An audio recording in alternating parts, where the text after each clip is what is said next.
Hi, good morning. So coming up today is probably one of my favourite topics in my story ideas series. We've spent some weeks thinking up stories, brainstorming, generating ideas, getting our thoughts down on the page. So now it's time to actually choose the story that we're going to write. And this could be a great time to talk about it because Camp Nano is coming up in July. And I don't know about you, but I just always seem to get excited for the NaNoWriMo process. So how do you choose which story idea to write? If you're anything like me, once you took the lid off that pot for generating story ideas, they just poured out of you. I know when I'm brainstorming, when I'm going through all my story idea techniques, that one story leads to another, it kind of springboards off and I go down this train of thought with ideas and they just fly onto the page. I do apologise, by the way, if I'm a bit stuffy this morning. I've started with a cold which can go away. But it's almost, for me anyway, kind of like turning myself into an idea generator. Once I'm in that mode of thinking up ideas, they just pour out of me, which is fantastic, but could leave you with a big pile of ideas sitting there thinking, what on earth am I going to write and which story am I going to choose, because a lot of them might get you excited and you've no idea. So how do you choose which idea you want to focus on for your next short story, your next novella or your next novel? So I'm going to give you some tips that I use to kind of decide which story I want to work on next.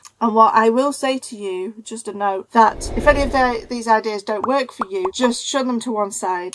This is what works for me, so I'm just trying to share with you possibilities that could work for you too. So the first thing I'm going to ask is, what is your goal with your story? What are you thinking this idea up for? Are you having to write a short story that you are sending to an anthology stroke competition and it has to have a specific genre, for example? A couple of years ago, me and my writing partner submitted a short story to an anthology that was based on the summer solstice and it had to be urban fantasy. So immediately, any story idea that wasn't one, urban fantasy, and two, wasn't set in the summer, they were dropped by the wayside because they weren't what we were looking for. We also needed to have a word limit of 8,000, so something that had like multiple characters was not going to fit, so that enabled us to narrow it down to what we needed to write. On the other hand, if you are looking for a novel-sized story, what is your goal with that story? Is there a specific genre that you're going to write for? Are you writing for a certain market? Are you going for a trend?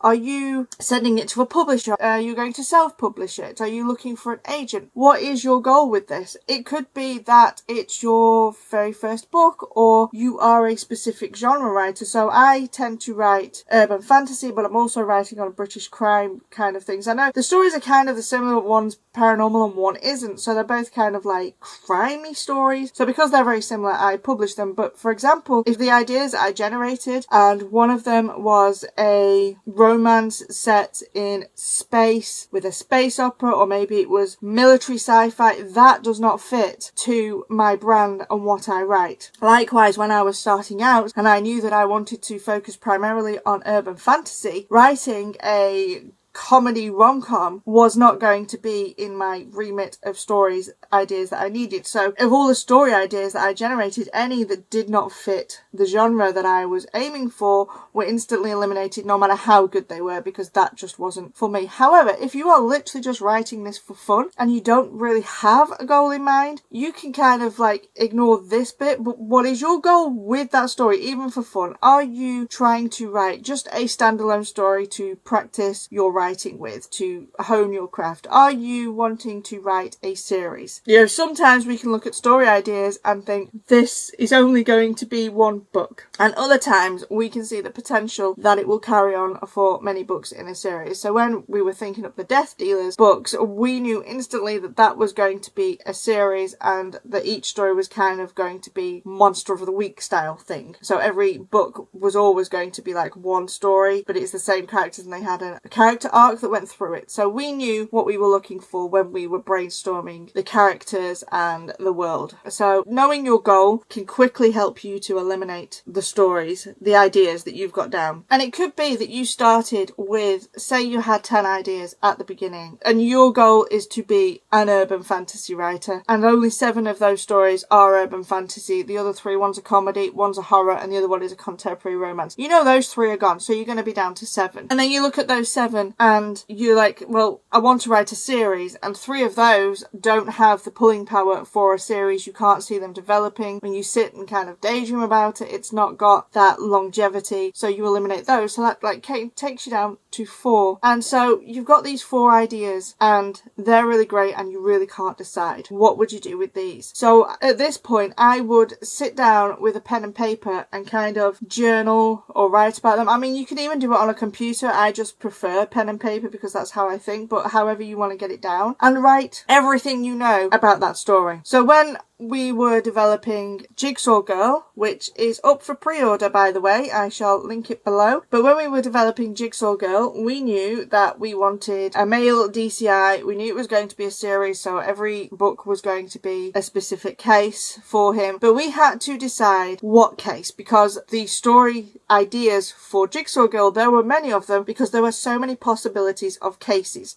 for him to do. So we sat down and we looked at the characters and the setting and the impact of the crime that was going to be committed. We knew it was going to be a murder, so any ideas we had for Alex to solve that weren't murder, we got rid of those. So we knew that we wanted a murder case, and we were kind of left, I think we had about 2 or 3 ideas where we sat and we fleshed them out across, it was just literally a page. So we came up with, one of the ideas was, for example, was Madeline, and we had this idea that she leads kind of a double life that he's going to dig through. So on one hand, she's a PhD student, she's in her final year as a clinical psychologist. On paper, she is a straight A student, she goes to all the classes, you know, think kind of Hermione kind of person. And on the other side of the coin, on the life that she keeps secret, she's caring for her sister, she's working as an escort stroke prostitute kind of person. She's in this darker world and trying to balance both of these for herself. And when we were discussing her and this ideas kept popping to us, other characters that would come into her life and stuff like that. So what I would suggest you do is take your story idea and write everything you know about it. And quite often you will see, you know, if you're sitting there and it takes you an hour to get a page worth of stuff, that's a good indicator that maybe this story isn't the one for you. But if you, one of your other ideas, it kind of just pours out of you, and the more you think of scenes and things to happen to the character, you know, you get into this like what if mode. Well, what if she did this and what if she did that? If that just flows out of you and it takes you 10 minutes to write this full page synopsis and you can feel it exciting, bubbling, that is a good indicator that this is one of the ideas that you might want to take forward. And this kind of brings me on to the next tip.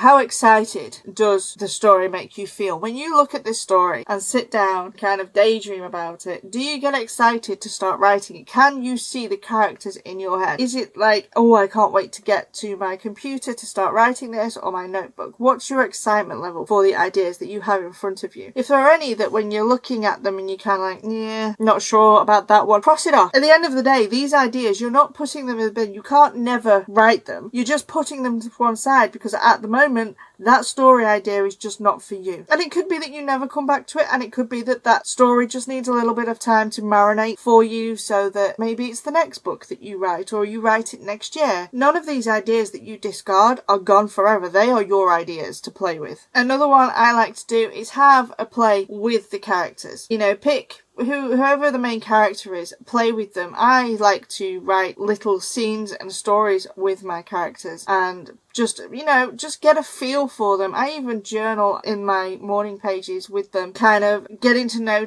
them, speak to them kind of like in an interview style, seeing who really resonates with me as a character. And another tip might be writing to market. Now, I don't mean writing to a trend. I mean writing to a market. So these are actually 2 different things. So writing to a trend is looking at what is selling now and writing a story for that. So I don't even know what's popular now because I don't follow the charts that much, but there was a couple of years ago when academy stories were very popular. There was when the 50 Shades of Grey books came out, erotica became very popular. So you might jump on those bandwagons and start to write those. So that would be looking at your stories to see which fitted that. However, you know, if you have 2 stories that are urban fantasy, that, you know, because you want to write an urban fantasy book and you're going to write it to market. So what you're going to do is, urban fantasy might not be the trend right now because we're talking about something different, but urban fantasy, you have to write it to market. Urban fantasy readers expect specific tropes. They want a supernatural creature in there. They usually want something investigating. If it's a female, it's usually kind of a kick-ass female. You know, there's usually a couple of main characters in the story. If you know your genre, you will know what the market is expecting from an urban fantasy book. Likewise, if your goal is a romance story, you know that the tropes in that book are going to be the two people meeting each other, probably the two people being separated at some point, and usually there's that all is lost moment. Guy, girl runs at the airport, tries to tell the other person not to leave, they kiss and live happily ever after kind of thing. So you know that the market for these stories, for the story that you want, has to have these things happen. And if your idea doesn't have these, then maybe that's not the idea for you. Another one that you can try to decide what idea you want to write is running it by other people. So this could be your partner, your brother, your sister, a friend, an author friend, anybody in your writing group. Although I would kind of shy away from putting it into a reader group, because they kind of just, if they're a fan of yours, they kind of just love everything you're going to write, and you'll kind of get the, I don't care what you write, I'll read anything you write, and it doesn't get you anywhere. But you need to kind of like go and speak to someone, maybe bounce the ideas of somebody, and they might not be able to tell you what story excites them. You might find that as you are bouncing ideas, you gravitate towards one idea in particular, and that's the one that kind of makes you excited. And by bouncing it off another person, you can feel the story developing, that it creates this burning inside that you need to go and write it. And the other one is, if you really have a couple of ideas that are both like that, ask your spouse or friend or whoever which one they prefer and see which one gets them excited. And just a word of warning, obviously this thing is very subjective. So if I was to ask my husband what he wanted, he would gravitate more towards an action, a crime, science fiction kind of story. If I was to ask my friend, she would be more on the fantasy, vampires, werewolves. So you've got to know your audience, because their answer might not be the right one. But just asking somebody else and allowing yourself to bounce it might spark the excitement for the story, so that you kind of get an idea of what you want to do. And my last tip, if you've kind of gone through all those things and you have not managed to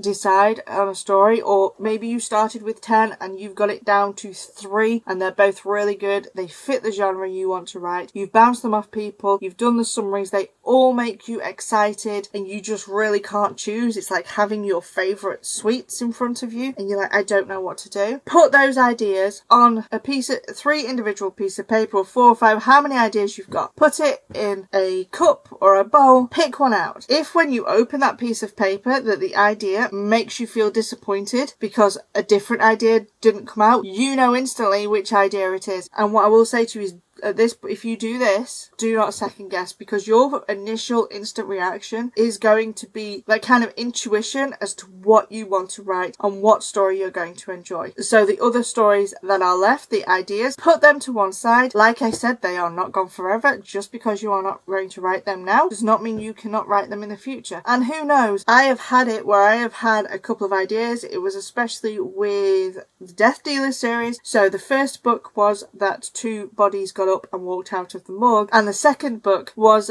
based on that old legend of the woman in white walking down the street. She gets in the car, kind of hitchhiker, the driver drops her off somewhere and then she vanishes and it turns out it's a ghost. And these ideas were 2 very good ideas we had for the Death Dealer series, and we couldn't choose. So we decided, based on the writing to market and what do people expect, that the first story would be Harper in her job. 2 bodies walk out of the morgue, because it was kind of like an introduction to her, because she has this magic that she's been denying and it resurrected these bodies, because the longer she ignores the magic, the stronger it gets, and then it kind of like starts to leak out. So we were like, right, well, this one's going to suit a book 1, because it's going to introduce us to her magic, introduce the 2 characters, or the 3 characters, because there's Harper, Ethan and Logan. So it was going to introduce Harper, it was going to bring Ethan into the world, and then it was eventually going to bring Logan in as the werewolf detective. So when we were looking at these ideas, and we kind of did it the right to market way, that idea was the first one. The one we set aside became book 2. And that might happen for you. You might have 2, 3, 4 ideas, and you may have books 1, 1, 2, 3 and 4 all ready to go on an idea basis. What I will say to you though is if you have a good couple of strong ideas that you're playing with and you end up doing that pull it out of a hat kind of thing, and so you stick with the one that either made you excited or remove the one that made you a little bit disappointed, don't get into this danger zone of starting to write that idea and then having the new shiny object syndrome. I will probably make a video about shiny object syndrome because it's very easy for us to start a story, be super excited, you write through act 1 and it's all going fantastic because you're setting it up, and for me it is super exciting